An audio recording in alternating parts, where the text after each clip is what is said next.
Doing a little update on my 59 Pontiac, and what I had was the float in the carburetor got filled with gasoline, so it was flooding out. And this isn't the first time it's happened, and this is the original float. Maybe you can hear that gas. This is one that I had put in, a replacement. And the one that I replaced, this one here, when I took it out, the gasoline never has evaporated out of it. This one I just took out, and the one that I had replaced originally, the gas had actually evaporated out of it. So I put it back in for a temp, because I know it's going to fill up with gasoline again. And I was talking to this guy, you probably heard me mention him on some of the other videos, Will. He lives in England, and he was saying that maybe I've been putting the float in wrong. And I really don't know, but I just this is kind of for Will, because I'm going to be hopefully emailing you some pictures today of those other parts.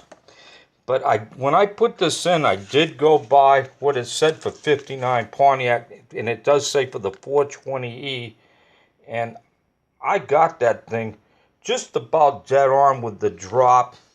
They talk about the flow drop and then, the two different measurements.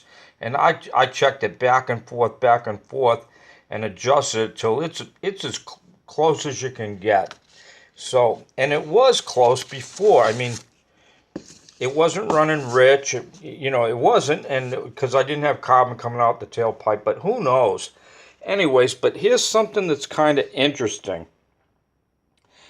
When I bought this car, September 23rd, 2010, and I put it on the road like probably October of 2013, so it's like 3 years later, she got on the road.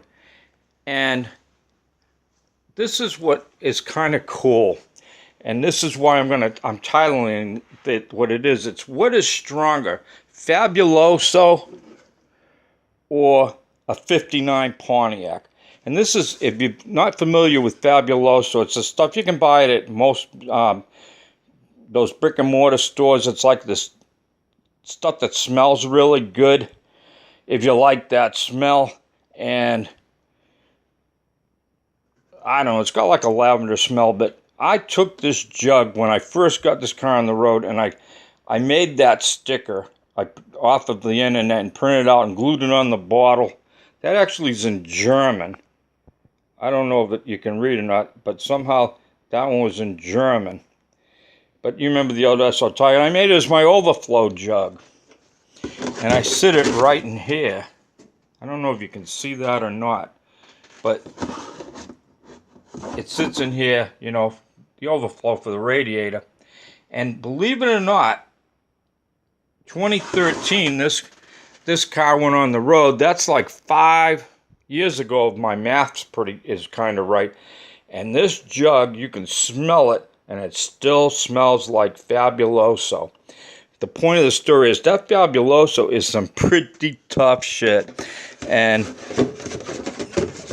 I've gotten to where I'm sick of the smell.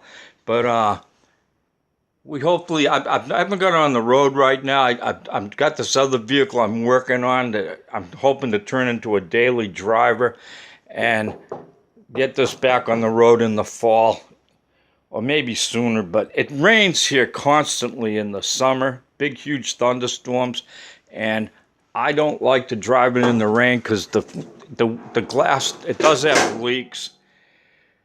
And so once it gets around fall, then all that stuff subsides, and this thing rides. I love driving it in the cold winter weather and the spring, early spring and early fall weather. It seems to just suck up that cold air and run beautiful down the road. And it doesn't have AC, and it's real hot down here. So that's my little old update. And check it out. Which is stronger, Fabuloso or a 59 Pontiac? In this case, the Fabuloso has won.